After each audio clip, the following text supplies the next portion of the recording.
to Real American Monsters. Hello, hello, my friends in Monsterland. Tuesday night, once again, on the Untold Radio Network's Real American Monsters. And we're back in control. We're back at the helm for the next 90 minutes or so. And once again, we will not disappoint. We have two great guests for us backstage right now, both members and veterans of the BFRO, Mr. Boyd Omer and Mr. Dennis Pfohl. We're very excited to have both of them with us tonight, and we both have been on the show before individually, and they've teamed up over the years and had some great expeditions. So we're going to hear a little bit more on a little bit more. So we're glad to have them back. Glad to see everybody's with us tonight. We've been off for a couple weeks. This is my busy season at work.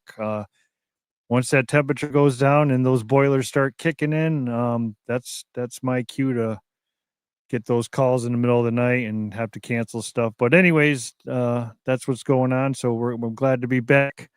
I just wanted to mention something right before we get this show started. Our friend Don Monroe, I have started a little GoFundMe for him. The link is in the bio of the Tonight Show. Don has run into some bad luck. He was actually robbed of his well-being for this winter supplies and everything, literally, and we're trying to raise a little bit of money for him. So if you guys can contribute $5-10 or whatever, we know it's tough times out there. We know it's the holiday season, so whatever you can. Don lives in a cabin by himself in the Montana mountains, so he's already got snow on the ground. And so if you guys could and find a little peace in your heart, please go on to the GoFundMe and donate it. That'd be very appreciated. So, okay. So with that being said, I'm glad to see everybody remembered that we're on Tuesday nights and everybody's here in the chat room. Good evening, everybody. The Squatch Father himself is with us, Mr. Alfred Santariga. Good evening, Octopus with no friends. Good evening, I am Verax. Oh, and we have a celebrity in the house. Buttworm is with us tonight. Mr. Buttworm is in the house. Good evening, Misty. Everybody, the chat room is lighting up here. Good evening, Diane. Good evening, Pat. Oh, good evening, Bud. Good evening, Mr. Michael Morgan is on time, folks. Mr. Michael Morgan is on time. Good evening, Michael. So everybody's pouring in. I'm glad to see everybody. Again, if you can help out, it'd be much appreciated. Again, another thing about Don, his exhibit at Expedition Bigfoot Museum has opened, and I'm going to play a little clip later on that. Thank you, Mr. David Becerra, on that. Very kind. It's a great display, and it's on for everybody to see who visits the museum. If you don't know who Don is, take a look at the stuff in the museum and you will. Don's been an adventurer and an explorer his whole life, and actually found one of the founding members of the handprint at Lovelock Caves, one of the guys who found the burnt handprint on the wall. So, all right, so that's enough of everything with that. So let's get our guests out tonight. From the BFRO, Mr. Dennis Pfohl and Mr. Boyd Omer.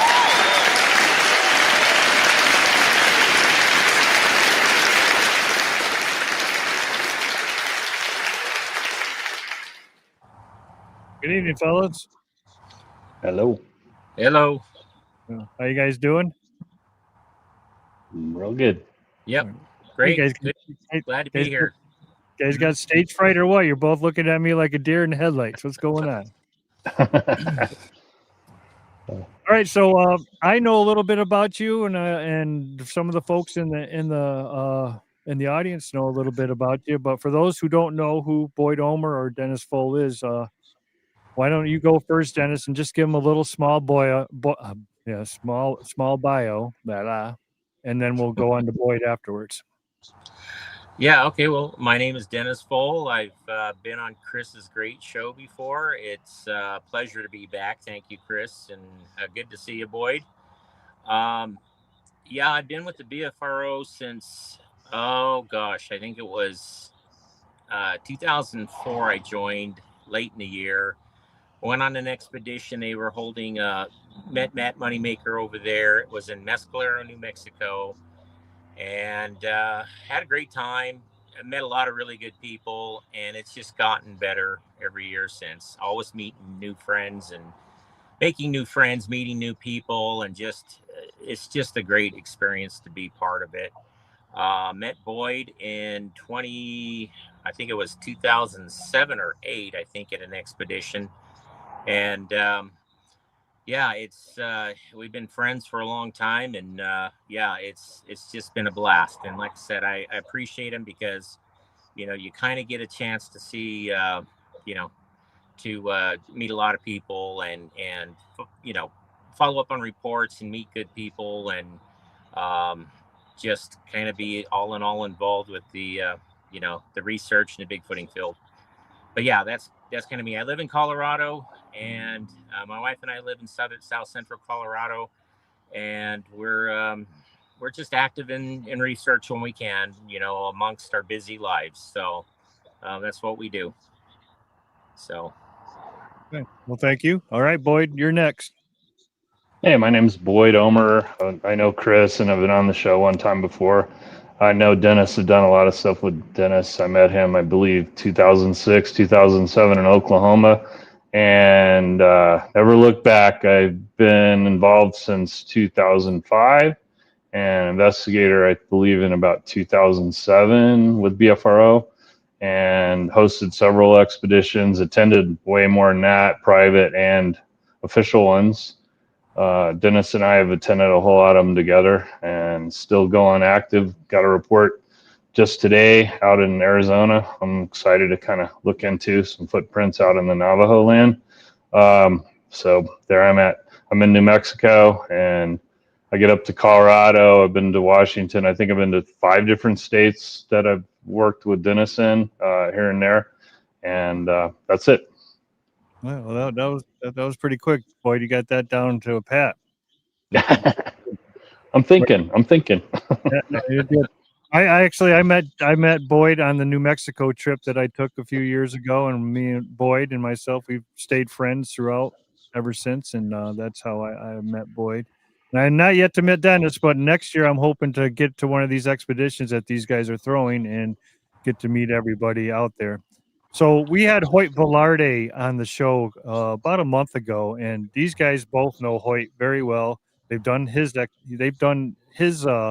outing at his place. So let's start there. Let's start at Hoyt's place, and let everybody know how you guys organize it, what goes on, and what are some of the results that you guys gotten over the years at Hoyt's.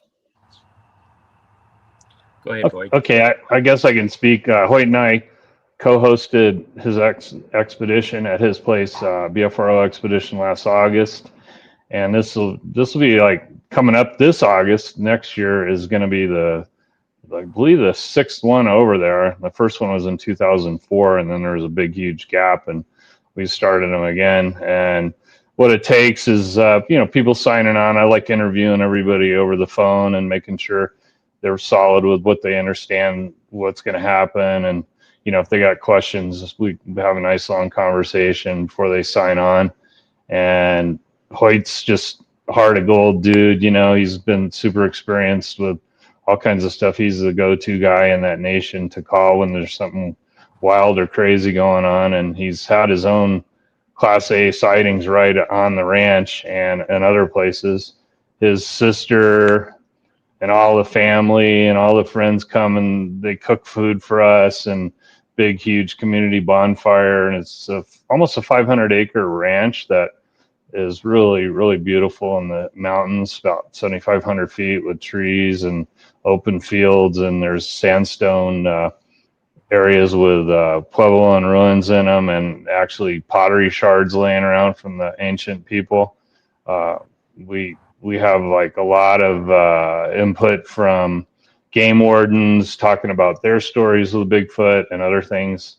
And that's pretty much how we run it. I've already signed on, I think, 5 people already for it for next year.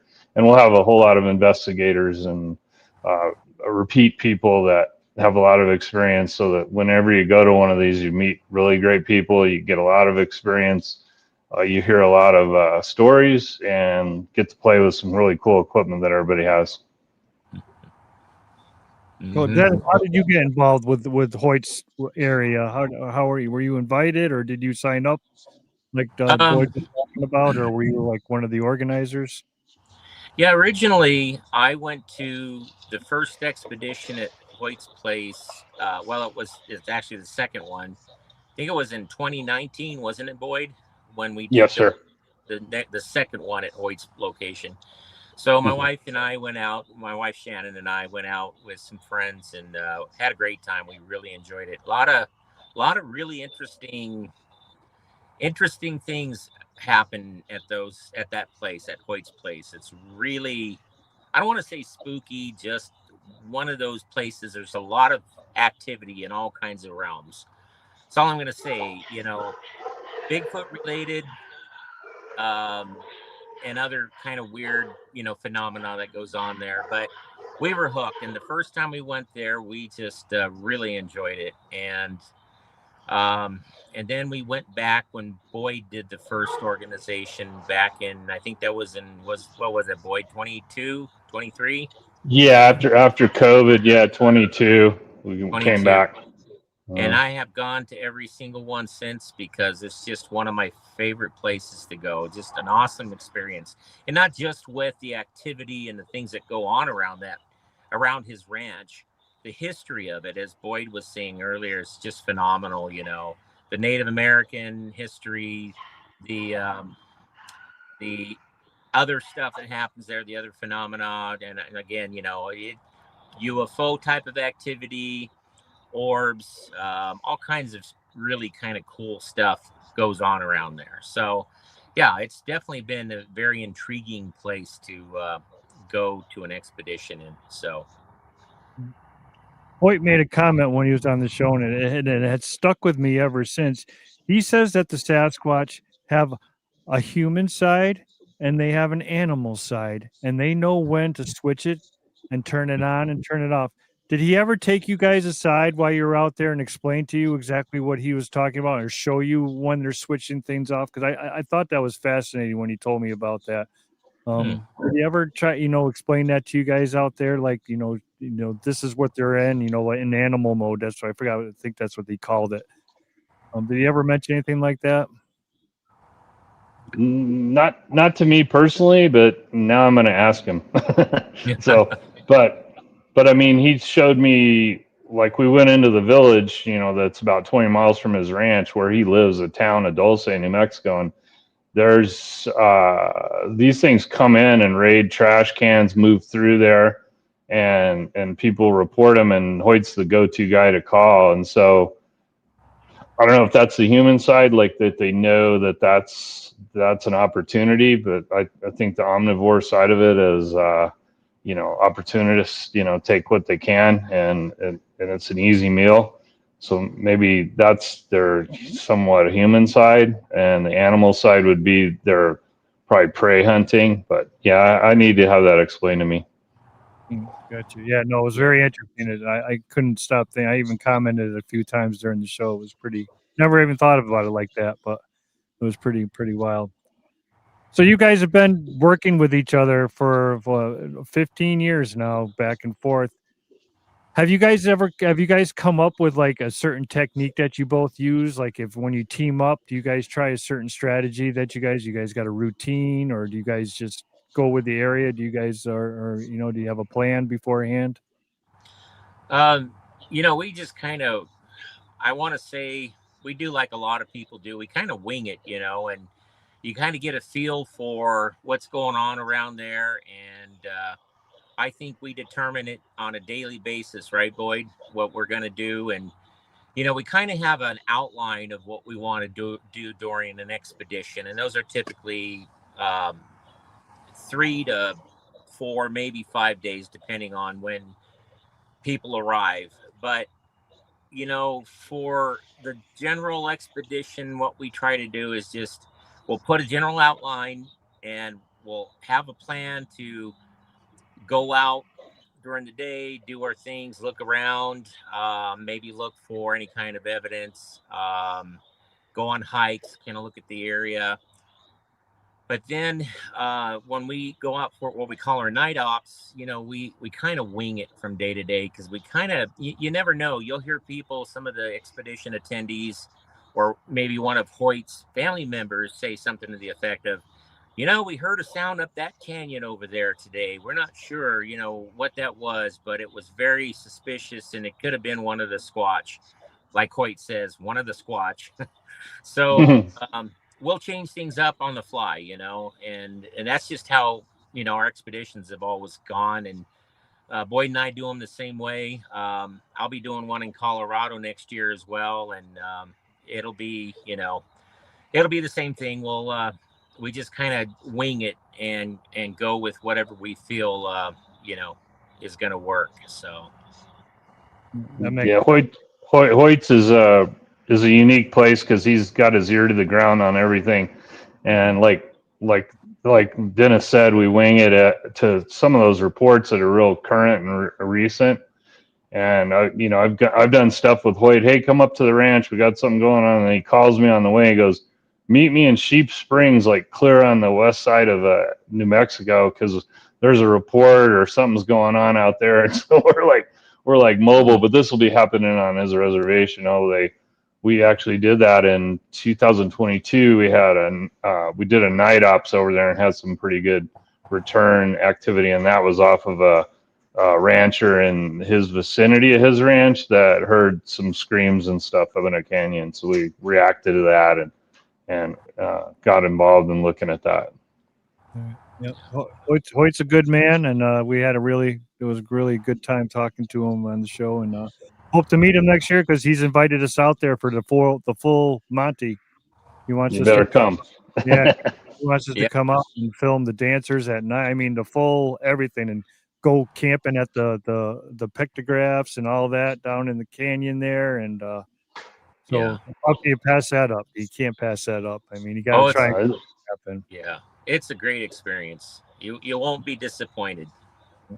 That's the most valuable thing, is that's a real gift that not too many people get an opportunity to experience, meet them and being on their land. And then the petroglyph part, he said probably 90% of the population of the Hickory Nation don't even know about them, and he knows where they all are because he's been all around out there in the oil fields. And luckily last year we took everybody to it on the expedition. They were just floored, and it was really great. And we'll probably do it again, I'm sure, in August. It'll probably be one of our day ops. It was really fun.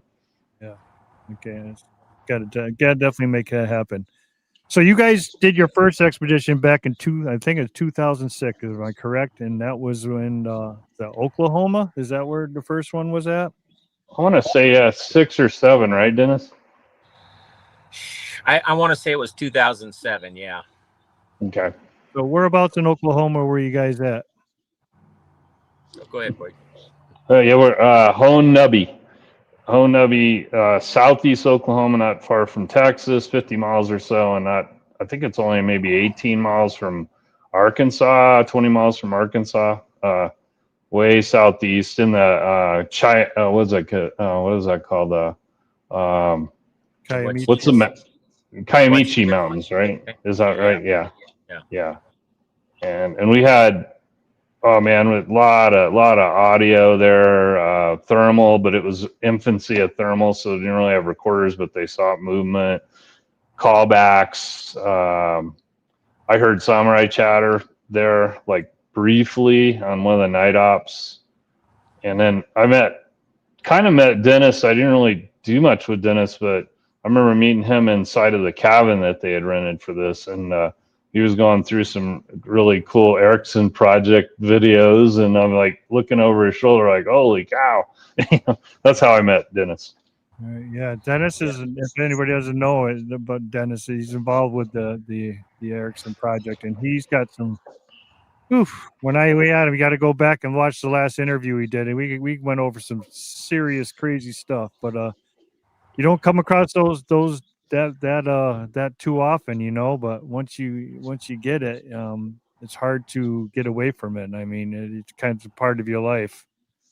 Yeah, it's there's a lot of good stuff out there I've been seeing lately. A lot of new video and stuff, and you question how much is AI, and now we're in that age where you're just kind of like, are what we watching, is this authentic or or is it real footage? It's getting to be a little frustrating there, but yeah, I've been seeing a lot of really intriguing stuff coming out lately, so that's pretty interesting. Right. But so back at Honubby, did you guys have private property, or did you guys go into state forest? I'm not familiar with the area, so yeah, it was private land. It was a rental land. But I would just say, what it was, about an acre and a half of land, right off a highway there, Boyd. Mm-hmm. And it was a rental cabin, kind of a house, but it was a ton of area to set up tents, and I don't remember the group size, but it would probably had to be at least 30 or something like that, Boyd, somewhere in that area. I would think, yeah. And I'll tell you what I remember about it. What time of year was it again, Boyd? Was that in the spring? Yeah, I think it was in the spring, or I know it wasn't summer because it was cool. I'm thinking maybe it was more in early fall. I'm thinking. Yeah, I can't quite remember. Well, anyways, what I remember about it is do not set tents up underneath trees if you're going to sleep in an open field in Oklahoma. There's these things called shiggers. Mm-hmm. Yeah, I learned about shiggers the hard way. I got eaten alive that night. So, yeah, but it was a great expedition. And like Boyd was saying earlier, we did get some interesting audio recordings. We heard a lot of distant howls and some close ones and wood knocks. And a friend of ours, Sibylla Irwin, which I think people know her, she was using one of my thermals. And I think Boyd had mentioned that earlier. She was looking through the tree line out towards a river bottom, which was pretty thickly wooded, and it was sometime 10 or 11 at night, and she saw a head and shoulders, I believe, if I remember that correctly, of something looking back towards us in the dark woods. And she was pretty sure it was a Squatch, but unfortunately it was a Raytheon 250D thermal camera, which back then, it was great image, but you didn't have onboard recording. So, she got to see it, but couldn't share it with us. But she was so excited because I think that was her first actual sighting with a thermal camera anyways. But it was great. Yeah, it was a good expedition. So how is evidence handled on a BFRO expedition? How is a capture, like you get unreal vocals, you guys got it on tape. You got the tape. How is it vetted? How is it handled? What's the process of getting evidence on the BFRO expedition? Go ahead, we create like a Facebook page for our expedition. We'll share stuff like that and data afterwards, or shortly after it. If it's really, really compelling, we get Matt involved and he'll put it out to the world on Facebook, or we will. And other than that, it's just sort of, it's like the Ohio howl that Matt recorded, that's kind of lives in infamy. That, it's on and on, and that's one of the tools we use at Hoyt's is we were outside the ranch north of there, and we did a night ops and utilized that and got a really good response, which I shared with Chris. He'll probably play it for us in a little bit when we get to that. But I think that's basically it. It's pretty internal, the photos and stuff, but if it's real compelling, it gets released. Right. What kind of a process does it go through? Is it like heavily vetted? Do they have like a group of guys that look at it and take it in and look at it first before it's ever released? Because that's the way to do it before you really show anything, to make sure that what you have is that what goes Dennis? Yeah, we had some experts in the group. We do like if we have something really compelling, as Boyd was saying, hair samples, audio, video.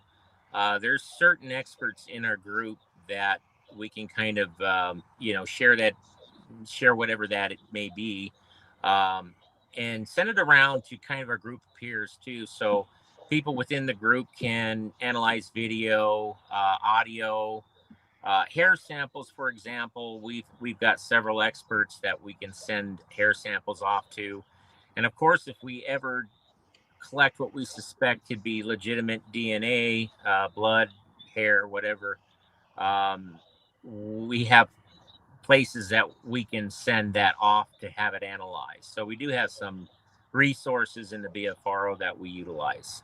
So Right. That's pretty huge to have that backing, because, the BFRO is pretty big and, it's not for everybody, and a lot of people aren't, into the big groups, and some people are just into what they're doing. But to be organized like you guys are and have those kind of tools at your handy to use, I mean, how can you not use them? I mean, you benefit totally from it, Oh yeah. and it makes a world of difference. Even just to have someone you could send a hair sample to these days is worth it. So Yeah. that's pretty cool. Do you think that the BFRO will ever get to like the paranormal stuff? I mean, I know they'll talk a little bit about orbs or anything, but do you think there'll be a BFROP, paranormal side of it, or do you think it'll just stay the way it is?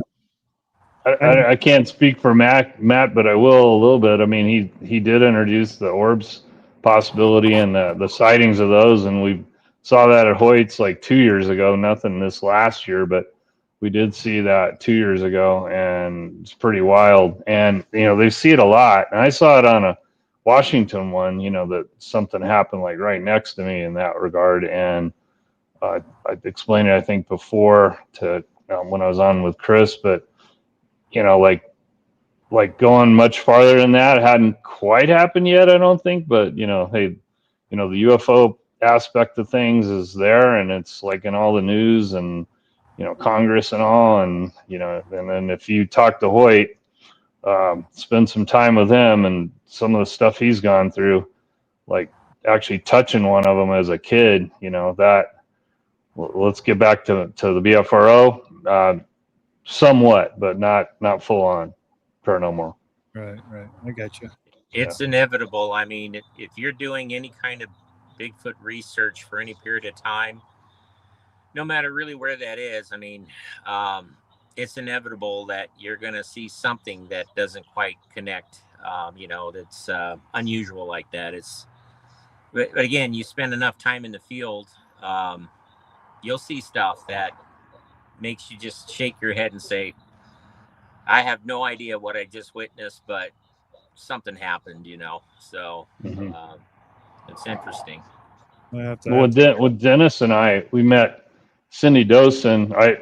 I'd met her before, but we'd spent quite a bit of time with her in her home up in Canada, and she was talking about the hair. She's one of the people that analyzes the hair, not in a DNA form, but in microscopic. And you can send her a sample, and she'll give her opinion of how it is. But she said that some of this hair she gets is almost this iridescent quality to it, that if you move it in light, it becomes clear, and then it changes. So I mean, if you see something fade out, or you say it goes through a portal or something, it could be that this camouflage of the hair that it has in a way could give that opinion, or that what a trick to your eye, and that it's kind of shimmers, that. Remember that, Dennis, when she talked about that? Yeah. And that, I thought that was pretty interesting, but could explain some of that. Anyway. Yeah.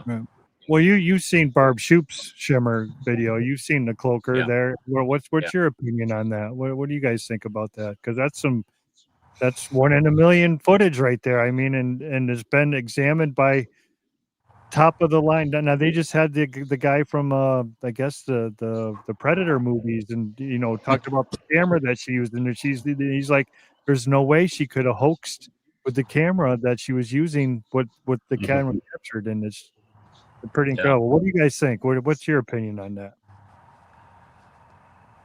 Good, Boyd. You know, it's wild looking. You know, I don't know. Like, who knows? You know, I mean, I don't. You know, and the vetting and stuff. That's what's really important with all this stuff. Is like, you know, you throw it out there, you're gonna get like left, right, center, and top, everybody coming at you, like analyzing it, and that's a good thing. You know, that's a really good thing and that's where our group in BFRO can look at that stuff. You know, and if you before you're gonna dangle it to the world, you better be like sending it to everybody you know that has a thought on it. That's my opinion. You know. Yep, I agree with you. Yeah.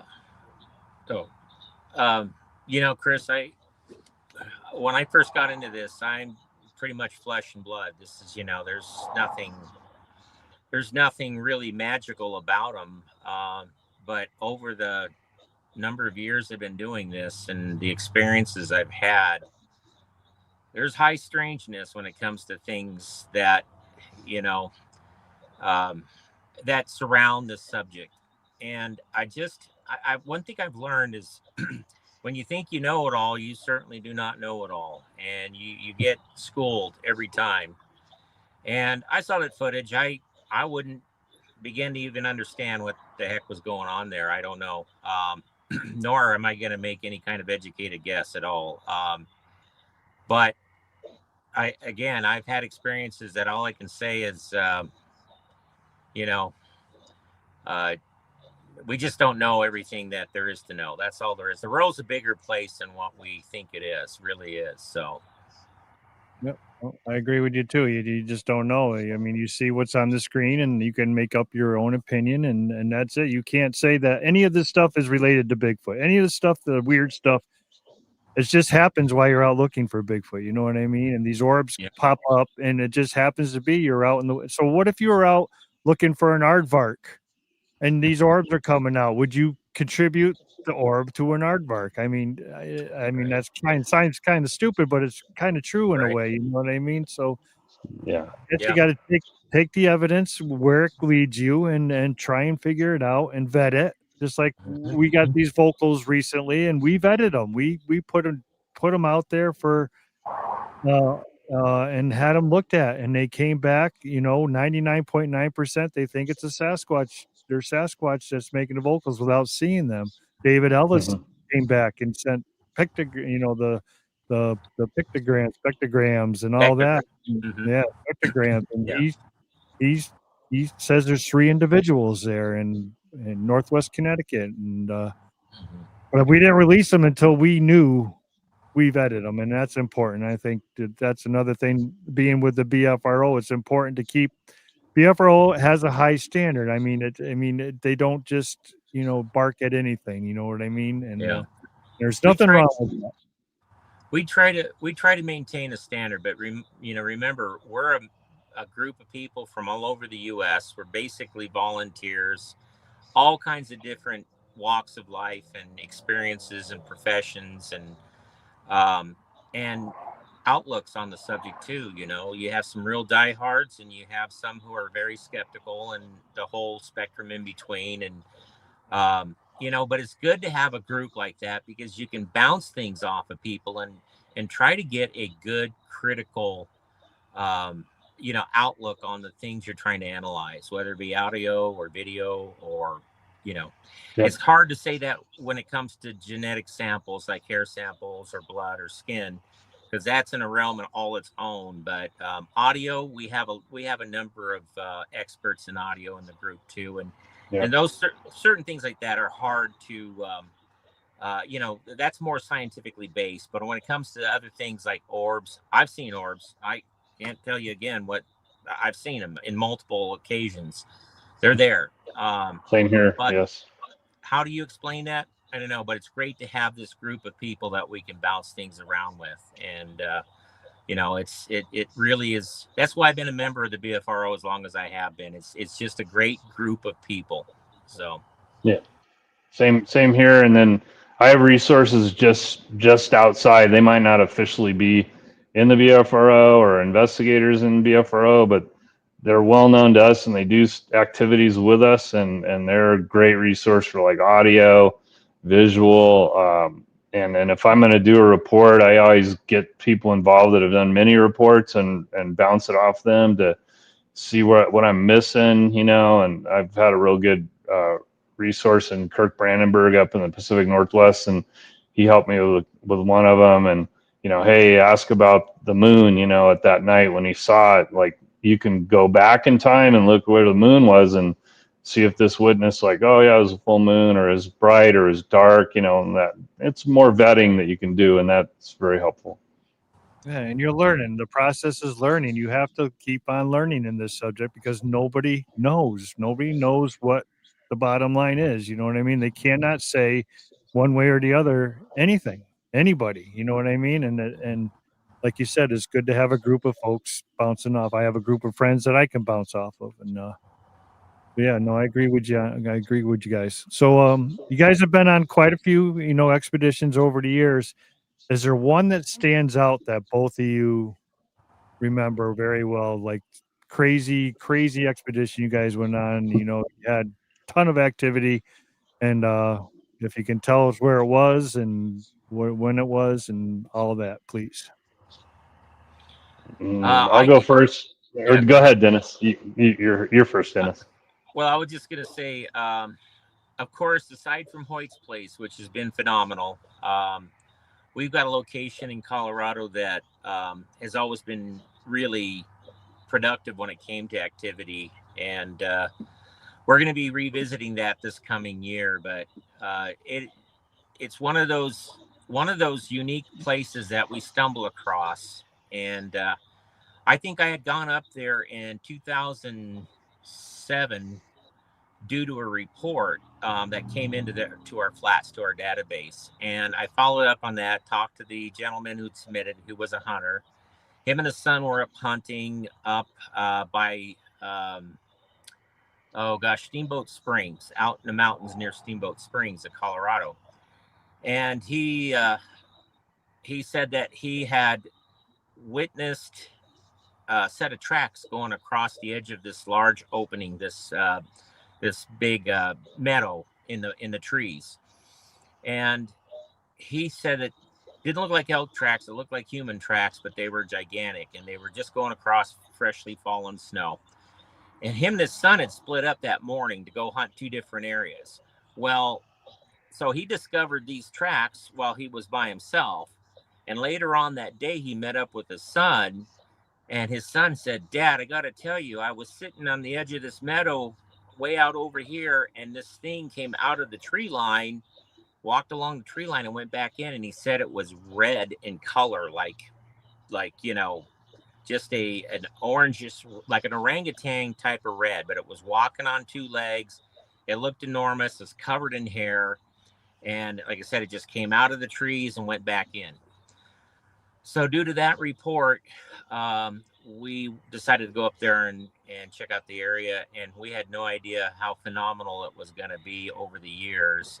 We've had a lot of expeditions up there, and now a lot of other people have been up there as well. Once it got discovered, and it's been kind of hit, with a lot of groups, but it definitely is a very interesting expedition location that never disappoints. So I think that's just one of the ones that I'll always remember. There's been several of the initial expeditions that were just phenomenal. All kinds of activity, vocalizations, wood knocks, sightings, voices being heard in the trees, things approaching tents, all kinds of just really Bigfoot activity. So anyways, go ahead, Boyd. Yeah, well, the one in Oklahoma was pretty fantastic for me. And I think that was my second official BFRO expedition. So, I was like a real newbie at it. But we had baseball-sized rock thrown at us at night while we're talking in front of that cabin, and there's like a single light on it. And this is after a night op, so it was about midnight. This rock comes crashing through the trees and rolls right up to her feet. We had a young girl, I think she was 17, with her dad, and she's sleeping in this really cheap little one-man pup tent that her dad couldn't even fit in with her, and she had a bag of apples out there, and the apples got manipulated and moved around, and then something was dropping stuff on top of her tent, and you saw footprints outside of it. Also, after night ops. Oh, I'm sorry, Boyd. Didn't it push on her tent as well? I thought Yeah. I remembered something. It pushed down on her tent in the middle of the night. Yeah, and it was real close to where Mike and I were camping in that wall tent, and we were near it. Then we did a night ops, and we come back in, and we come to the main cabin, and this two women, one of them was Native American, and she'd had a face-to-face encounter as a kid at the age of 12 in the same area. Those two were staying at a cabin that was maybe 5 miles away, that they had rented. So it was on the same stream that our cabin was kind of above, but they were maybe 5 miles down the road. Well, they left, and they come tearing back in their car, just upset like crazy. Like this roar happened to them when they, a situation when they're getting out of the car. They forgot something in the car. They went back to it, and this thing roared and broke over a tree, like right in front of them. And this is middle of the night, probably 12:30, 1 in the morning, or like they have that happen. So we're not going back to that cabin without somebody, and somebody better bring a gun, and so Mike and I went back over there, and Ron Bowles was there, and one other gentleman, and Ron, we kind of examined the area. We find a big sapling that had been broken. It's probably 8 inches, 10 inches around. It was just snapped off right in front of the car. Ron did a vocalization, and we call him Robo Ron. He's a big dude, and he can really belt it out. And this thing responded to him like it was 10 Rons, and it was pretty far away. And then there was a deck on that cabin, and I went underneath there with my big bright white light this time, not my little red light. And it smelled like crazy under there. I think the thing was probably living under there, and these women that rented the cabin kind of disturbed it.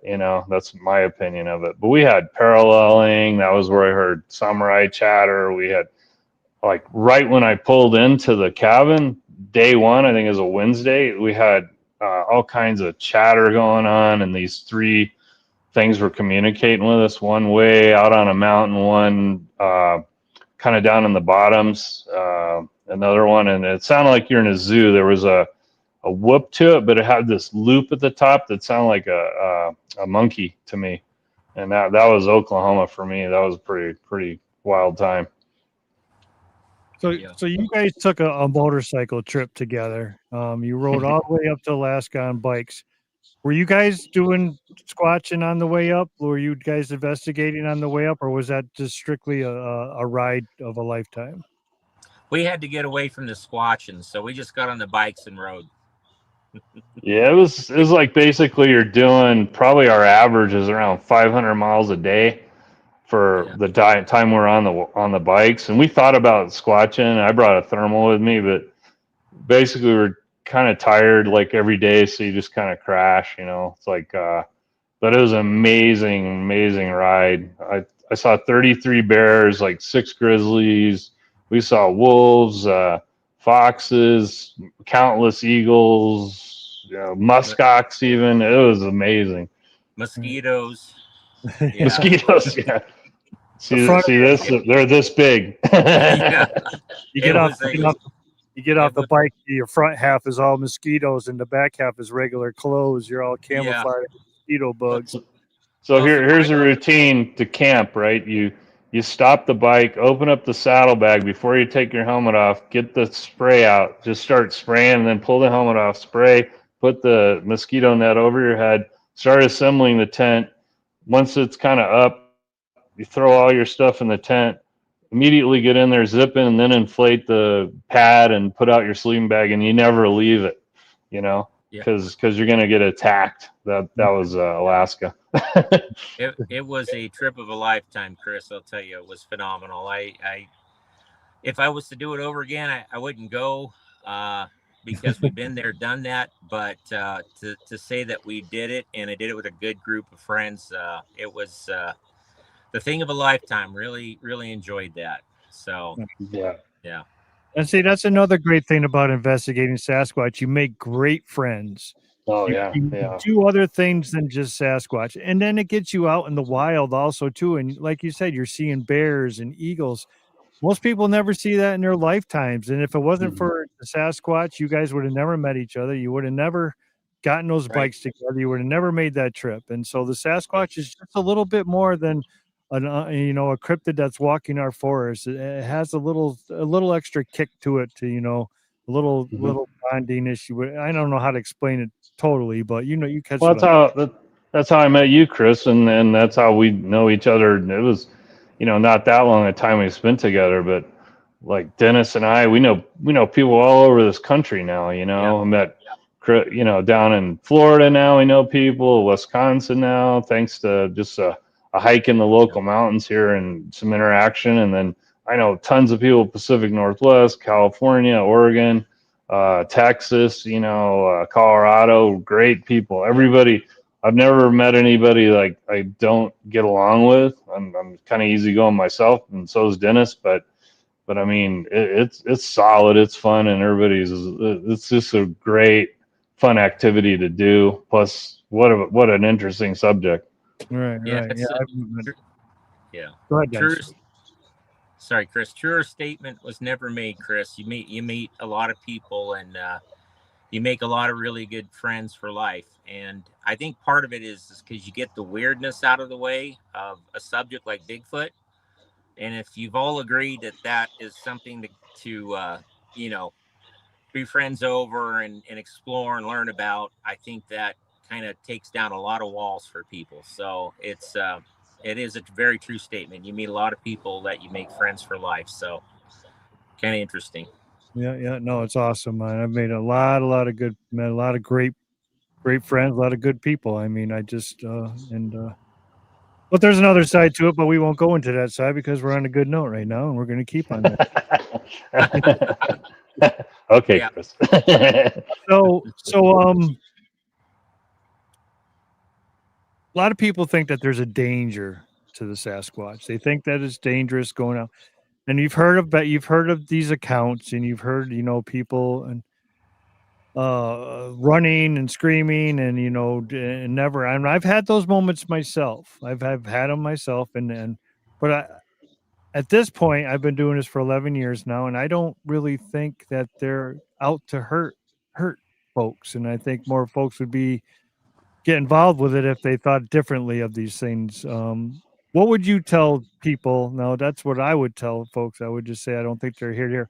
What would you tell a newbie wants to join the BFRO, and what would you guys explain to them? What the group's about, and what to expect, and how would you treat a newbie into the subject? Good boy. Oh, okay. Well, in our garden, we get a lot of newbies come out on the expedition. I just signed on like 3, and they might get more, and they're women, right? And they're got a lot of concerns. And one thing is we carry radios. We insist people carry radios so they're in contact. Also, you don't go out on your own. You sign out of camp.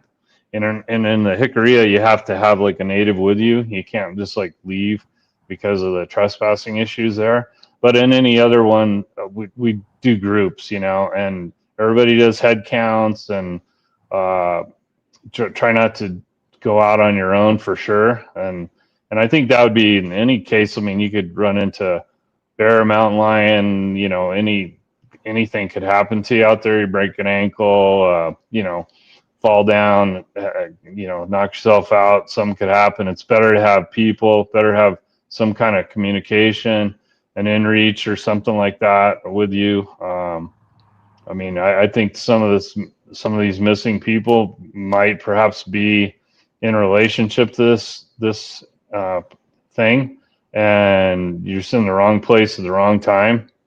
And that's how I feel. But we do, keep people under our wing, so to speak, especially new and the people that are real experienced. With hey, you're no hero. Just you going with a group, not yourself. Yeah. Yeah. I would have to say, Chris, I've told people over the years that as long as I've been doing this, you have to be open-minded, obviously, but you have to approach the subject with um, a good amount of respect with what you're doing. You're in the wilderness, you're dealing with wildlife, whether that's a Sasquatch or bears or mountain lions or other known animals out there. You have to take all of that into account. And um, again, you have to have a lot of respect for for the outdoors, for the environment, and most of all for these Sasquatch, for the Bigfoot, because you don't know what they're going to do. You don't know how they're going to react. I mean, most the vast majority of our experiences have been very benign, and there's not been anything that was life-threatening that I could ever say I've experienced. But there's been a few moments and a few times where I know I was close to them, and something inside you tells you when it's time to turn and leave and go, and to give them space and give them room, and to quit pressing into an area, or quit pressing a group that you think you're dealing with. So it's just one of those things that you have to just approach with that mindset. Just don't take anything for granted. They are, they're highly intelligent. If you believe they exist, if you've had interactions with them, you know what I'm talking about. But uh, they can hurt people, and I've heard rumors. It's not often, but I've heard rumors where they have. But the people have also pushed things to a point where you almost can't blame them for it. So, but when it comes to that, the vast majority of these encounters, our expedition locations, our experiences have been very benign. You'll hear things, you might see things, you'll smell things sometimes, Sasquatch, and but beyond that, it's not life-threatening or something that puts you in danger. The expeditions can get a little hairy for new people, or I mean, no pun intended, but they can get a little scary for new people because you never know what's going to happen. But sometimes things really break loose, and I've seen people just melt and freak out. And you got to tell them, hey, collect yourself, get yourself together. We're all here. No one's been hurt. Just take time, go back to camp, relax. But having said that, Boyd and I both, I've had a few of my expeditions where we've had people just rip out of there and leave because they got too, I don't want to say scared, but just troubled about what was going on. So seen it a few times, and it's kind of rare, and they probably didn't lean on us enough, but there's only a certain point that people can take, like and like my daughter came on one. I think she was 14 or 15, and she was absolutely freaked out about it. And this is up in Washington State, and I took her on a road walk. It's just me and her, and we had a light and red light and a radio, and we're going to walk to about 1.5 miles to this other camp, and she's just so frightened. And call them on the radio. I go, we will when we get close. Turn on the light. No, we don't need it. We can see. Okay. And then she meets all the guys that are doing all this stuff and all the people doing it. And then she got not fearless, but she got really into it. And this is so cool. And then one morning I'm out looking for tracks out on the road. I like early light and side light to look for tracks. And I come back into camp and my daughter's not there. And I'm like, where did Athena go? Oh, she went out looking for you. Oh boy. So I start walking back out to the main road. I see this little Subaru come bouncing into camp. And Bob Gimlin's driving the Subaru, and my daughter's in the right seat, doesn't know anything about who this guy is. And he was coming to visit us in our camp, and I ran into this young lady, and she said, my dad's into the Bigfoot stuff. I know where you're going, young lady. Come jump in the car, I'll take you. But I mean, that, like, just taking people under your wing and making sure that they have an out and a way to talk. But I have seen people, like Dennis said, just get so wigged out they leave. But it's really rare, really rare. It is rare. Yeah. Yeah. There's a thing. It's one thing to believing that they're real. It's another thing knowing. And when you first are out there and you find out that they are real and they're right there 20 feet from you and you're looking at one. It's a life changer. It really is. I mean, you never look at the forest the same ever again. Right. I'm speaking personally. I mean, it might be different from others, but I have never ever looked at the forest the same again. I'm sure Dennis will agree with me. Like, so many of the people you interview have had these like terrifying experiences, but the people that reach out to us and talk to us about their experiences and their reports and all, like probably a good 80% of them want to see it again. And that's Hoyt right there. You know, like he was so terrified of what happened to him. You know, he literally went fetal, wanted to yell, wanted to run, he couldn't, and he's so close to one in the daytime. But now what's he want to see is see it again, you know. And like there are some people that'll never go in the woods again, but most of them want it just piques the interest in them. Like, God, I want to, you know, like that's me too. What I've seen, and I want to see it again, and I want to see a daytime, you know, thing that's real clear. That's me. I want to see it. Yeah, the one thing, Chris, I have to say about that is, and I'm sure Boyd's had his own interviews, but, you know, being part of the BFRO, we'll get reports come into our database. I handle a lot of Colorado stuff, right? But I've talked to several hunters over the years. Now, these are hardened guys. These are guys that hunted their whole lives, right? Familiar with the woods, knows the wildlife, knows what they're doing out there. They're not rookies. I'll never forget a man. He was in his 60s at the time, and I met him after he submitted a report. This is up in Fort Collins, and he was talking about an experience that him and his son had while they were up hunting the prior season, the previous year.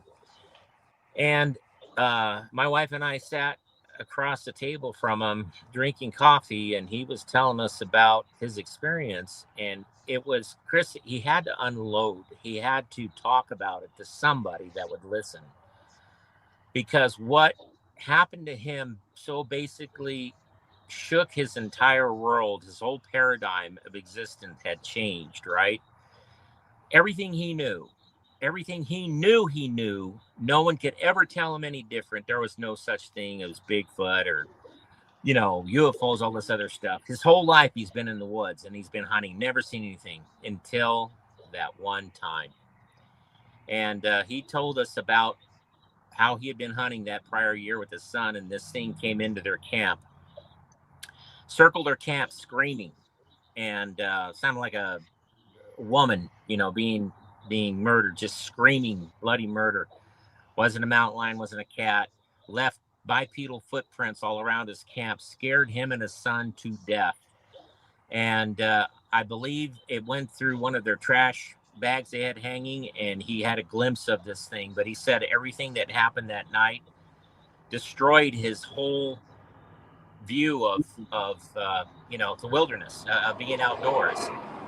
And so he told me, he says, Dennis, I don't know if I could ever go hunting again. I said, yeah, you can.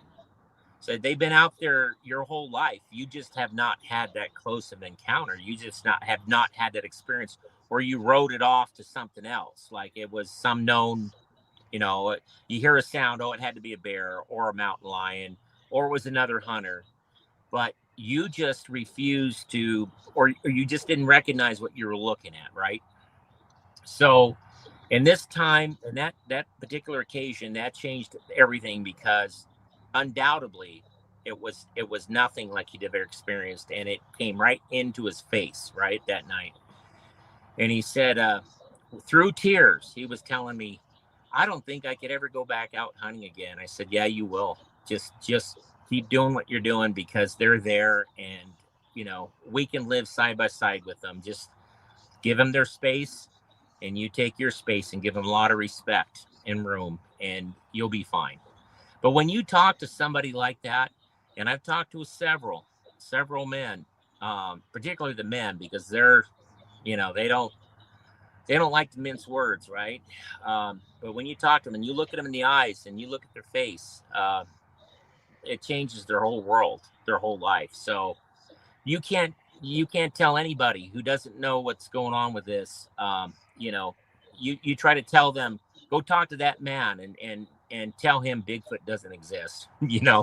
So it's definitely a life Some of changing them, thing. yeah, some of the interviews we do, it's almost like you're a therapist. Like you're hearing them out, and they're pouring their guts out to you, and they're like so Grateful to unload. confused.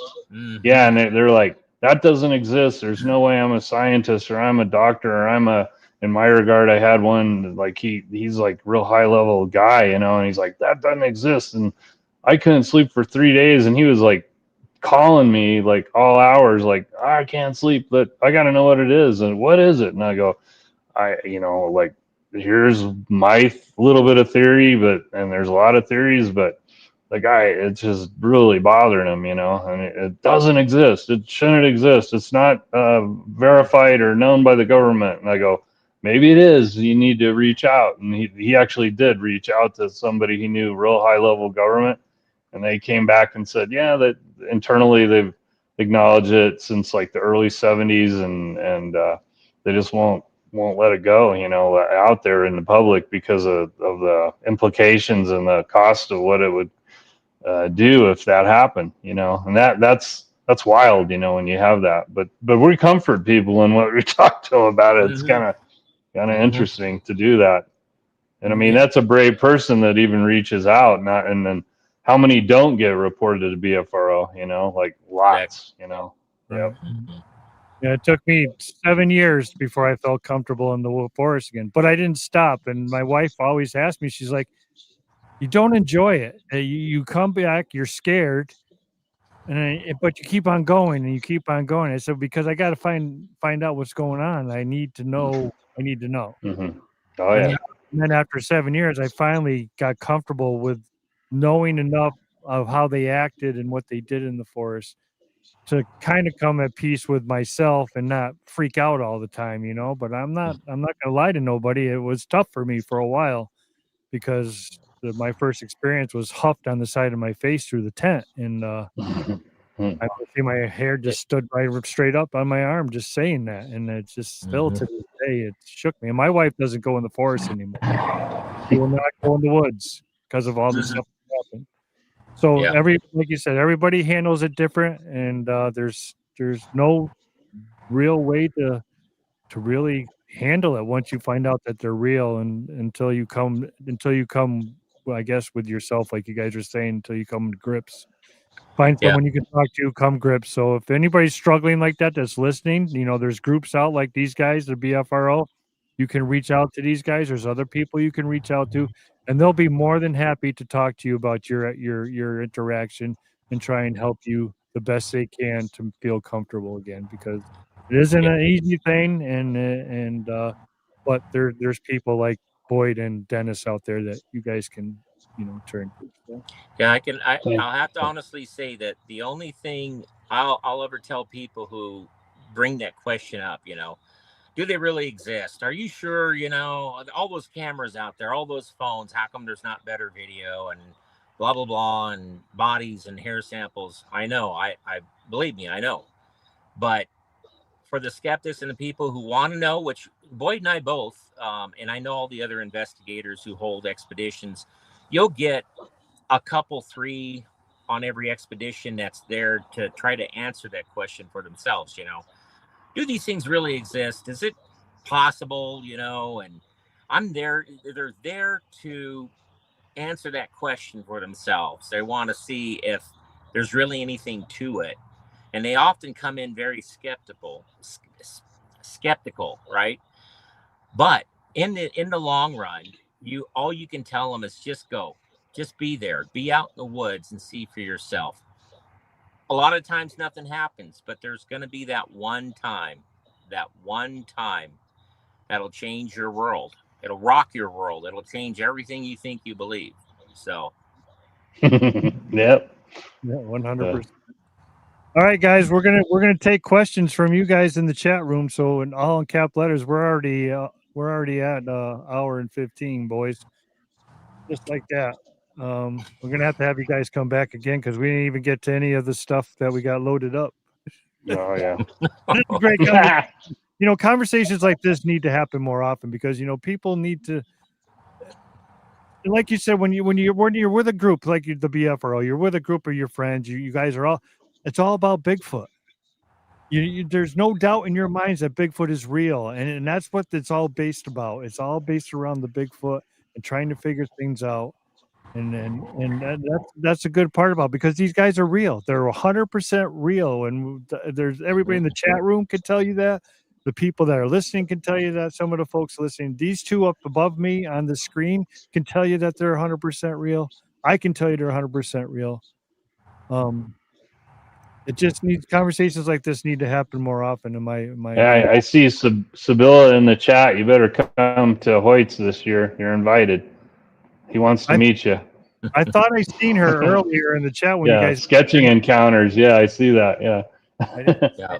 I didn't see her pop back up. I was going to tell you. Yeah. No. Yeah. Anybody that's got questions, all in caps. So what's coming up this year for you guys? What do you got coming? What are the expeditions that are coming? Dennis?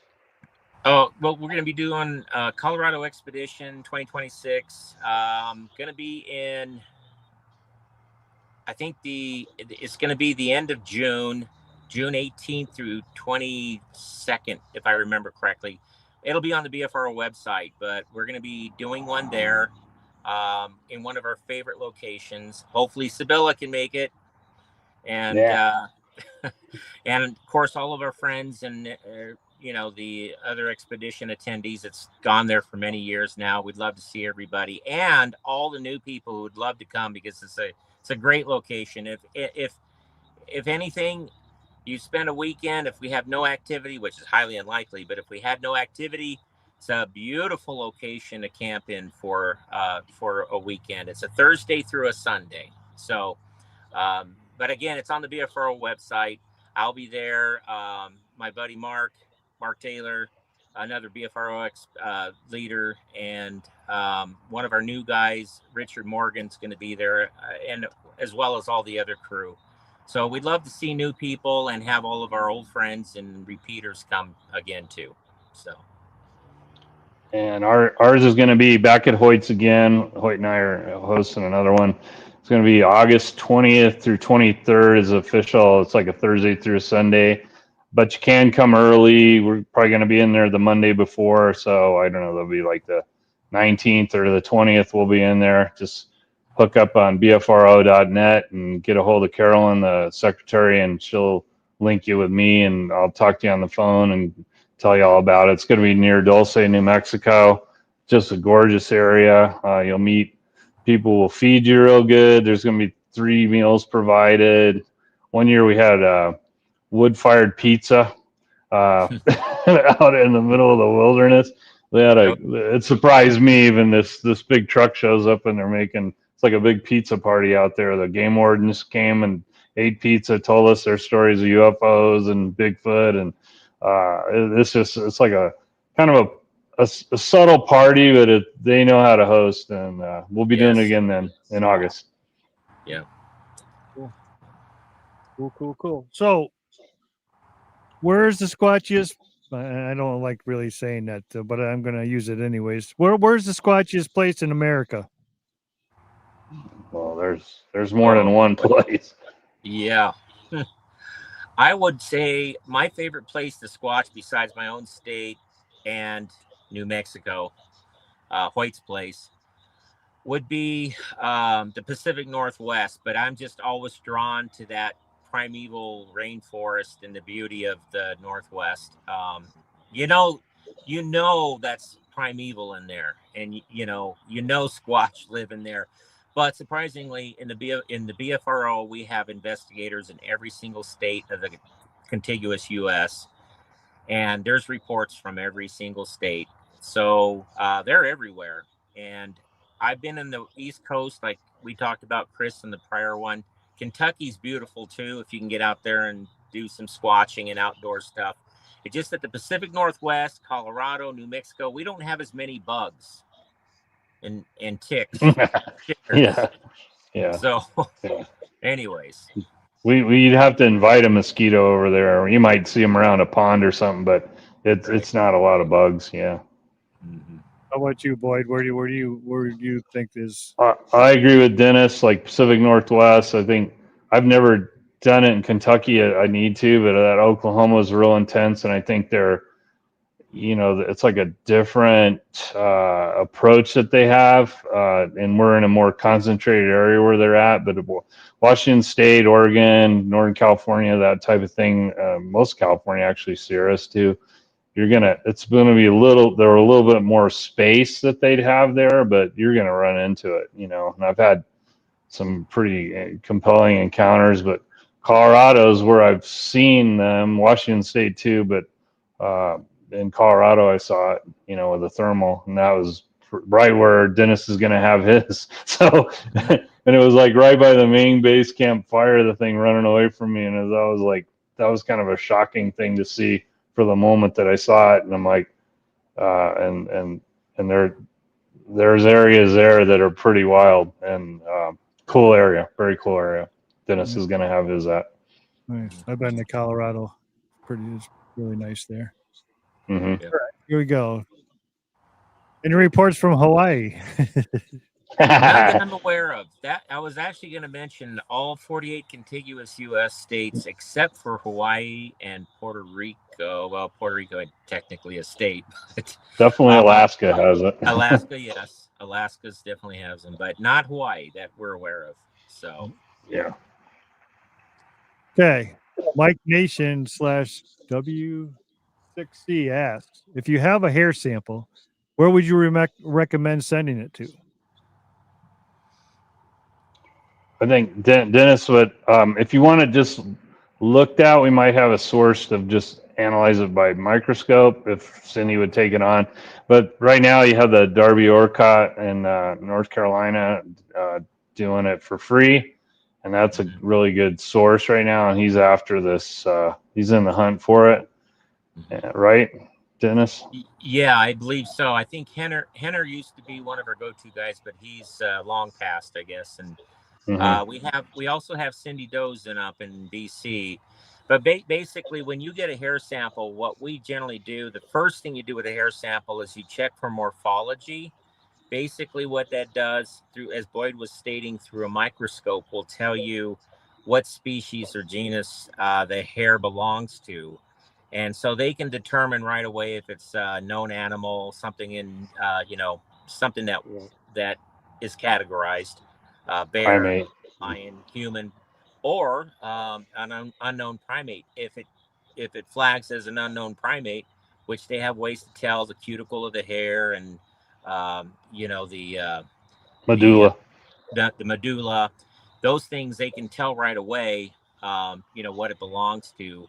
So if it does, in fact, look like it belongs to an unknown, uncategorized primate, then it can get further tested. But hair has never yielded DNA very successfully, just because the medulla is where any DNA would be left, because that's where the cellular structure is. But that breaks down pretty quickly once it's shed, and there's not continuous strands of DNA to analyze. It's usually what you want to get is is any skin tags or anything connected blood to the hair. That would yield real DNA. But again, hair samples, you can tell what it belongs to or what possibly mysterious creature belongs to initially. So yeah, that's how we handle hair samples. All right, that was a good question. How many reports does the BFRO receive every year? Ooh, gosh, I haven't looked lately. Do you know, Boyd? Yeah, me either.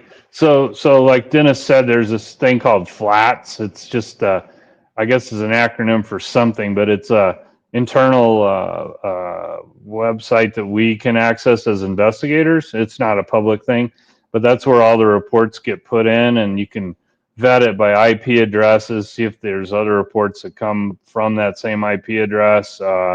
And a lot of that, like Dennis said before, it's all volunteer. It unfortunately hasn't gotten investigated all the time, and not followed up on. So there's way more reports that are made than are published, but the published ones are really carefully done. So the published stuff that you're going to read on their website is going to be real high quality things. I'm remiss in not doing them all too, and I probably, since I'm retired, I should get more involved in it. But some of it's, you can vet it out, like you're not going to get anywhere with it, or you see something really compelling and you reach out over and over and over to the person by their contact info and they don't get back to you.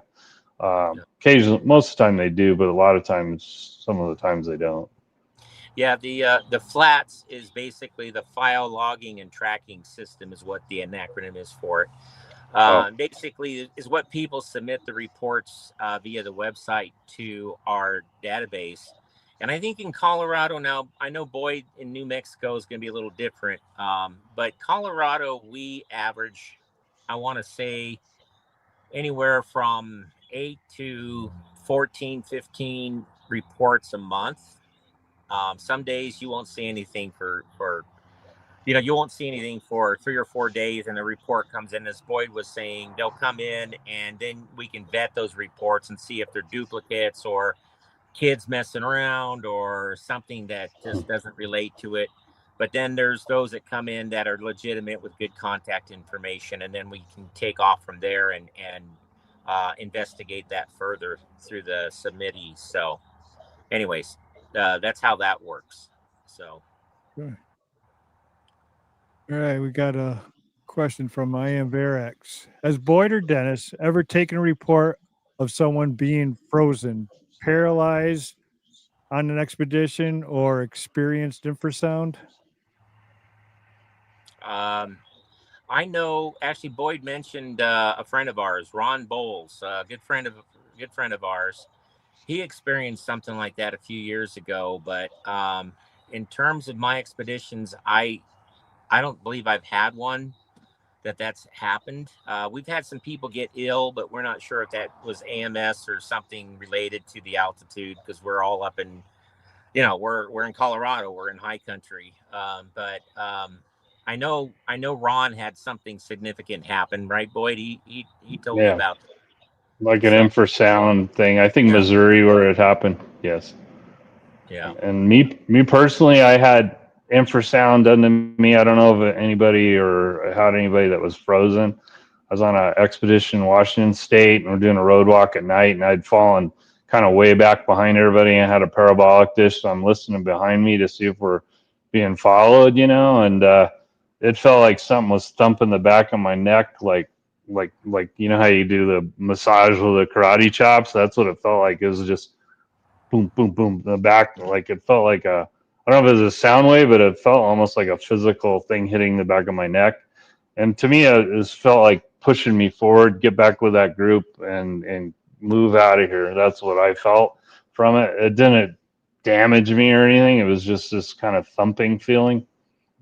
That happened to us at Snellgrove Lake. We had a power knock, like an explosion. It was like none other, it was unreal, like telephone poles being whacked together. And then we felt three, like the waves from the ocean hit us in the chest, went boom, boom, boom. And me and my buddy Bud, we were up there with Dougie, hi Jack, and I look at my buddy Bud's right next to us, and we both look at each other. We go, "Did you feel that?" We didn't say anything about hear it. We're like, we both at the same go, "Did you feel that?" And that just reminded me of the thing on the back of your neck, Boyd. That was. Yep. I mean, that was really, really wild, and I just slowly moved back up. I mean, I didn't turn around and face it or anything, but to me, that was pretty high expression of like, this is what I want you to do. I'm behind you, but I never heard anything on the parabolic. It didn't come through on that. I never heard anything walking behind me, but that was a force that kind of pushed me forward back up into the group and just keep going, Right.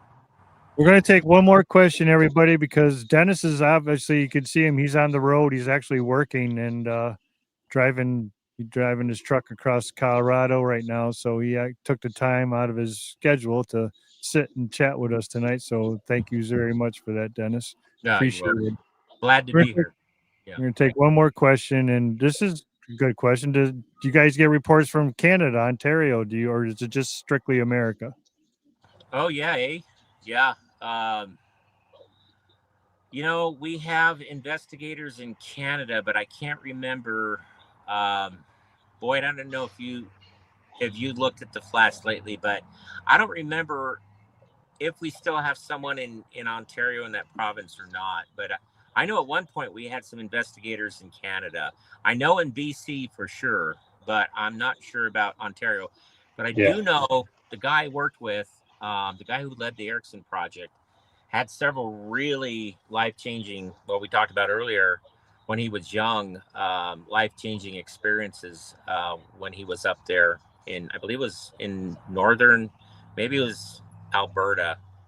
But anyways, he was in a rural farming area and he had 2 Class A's, and that changed him and that made him a lifelong believer too. So I do know we get reports up there. I'm not familiar with them. So. All right. Well, I want to say thank you to you both. I appreciate it. We're going to have you back because we didn't get to anything that we got loaded up here. Yeah, I want to talk about my project I'm involved in up in Washington State. That's really exciting. Study Sasquatch. I see one of my buds is on there. I don't know if that's Kirk, but probably. And that's a good site to go to. We got a lot of stuff going on up there. That's outside of BFRO, but it's really, really cool thing. Well, go ahead. Talk about it right now. Yeah. We're here. Go ahead. Let it rip. So they developed this camera system that is basically in an ammo can that can record for over 24 days.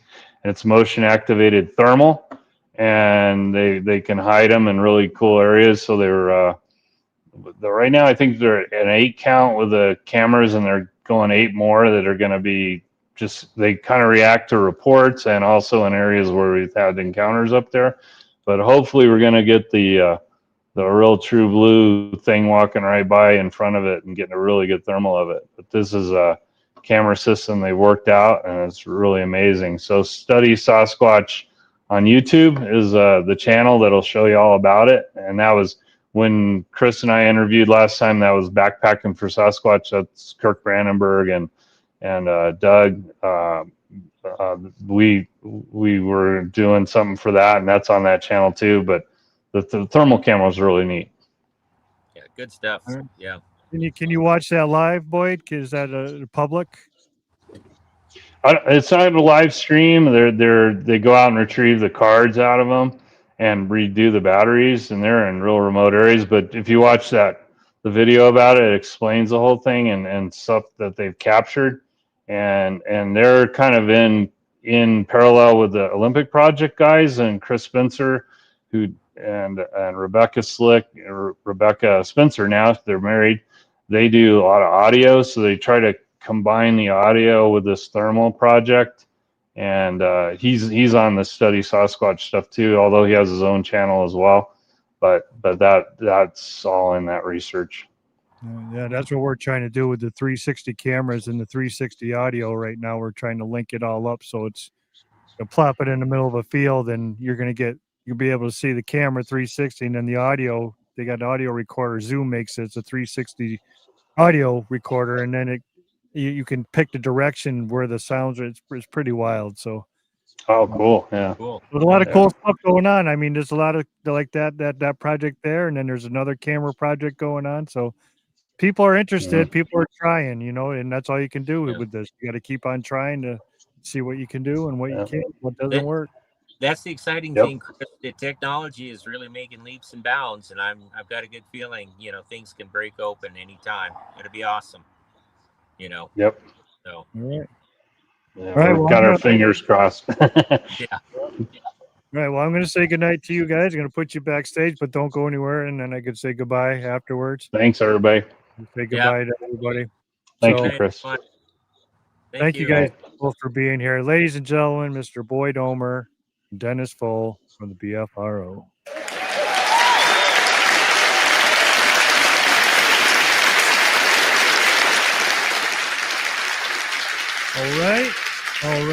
All right. What a great show.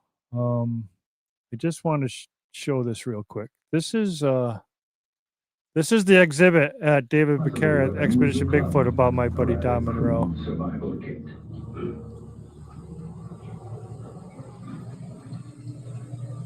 The ability to use his brain came slowly.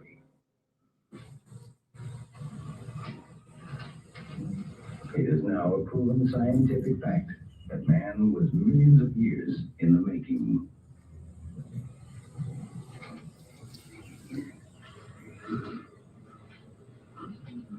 There were dead ends, new beginnings. He gradually learned to use fire and to make tools. 2 million years ago, he used crude stones to put a sharp edge on a pebble. This tool did not change. Okay. Hold on, I'm coming, guys. Where's my mouse? I lost my mouse. Got 3 screens going. So that's my buddy Don Monroe. Mr. David Becerra did a nice little display for him. He's been a lifelong adventure. He has just ran into some really bad luck. He lives in the mountains of Montana, and he was actually robbed of his livelihood for the winter. And I got a little GoFundMe going for him.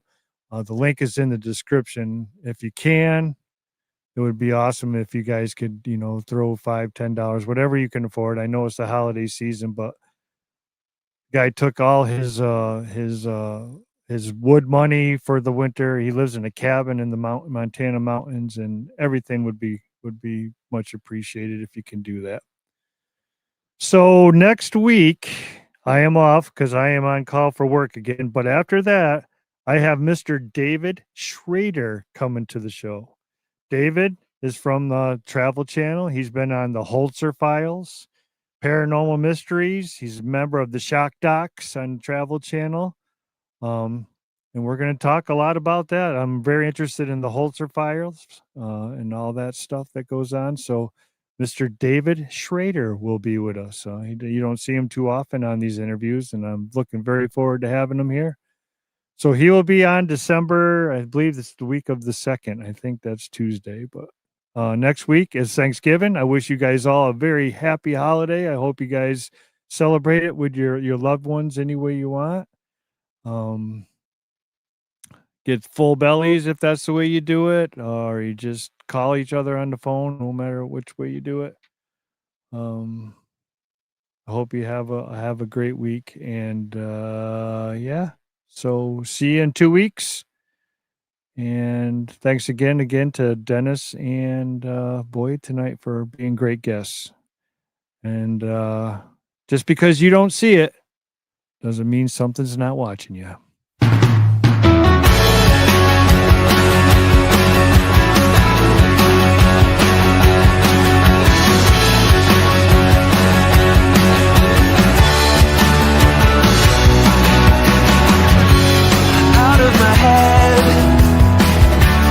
Out of bed, still sleeping. Could I be dead? Or is it something I have done? Did I lead you on to think that I was gone? Trapped inside a fake reality.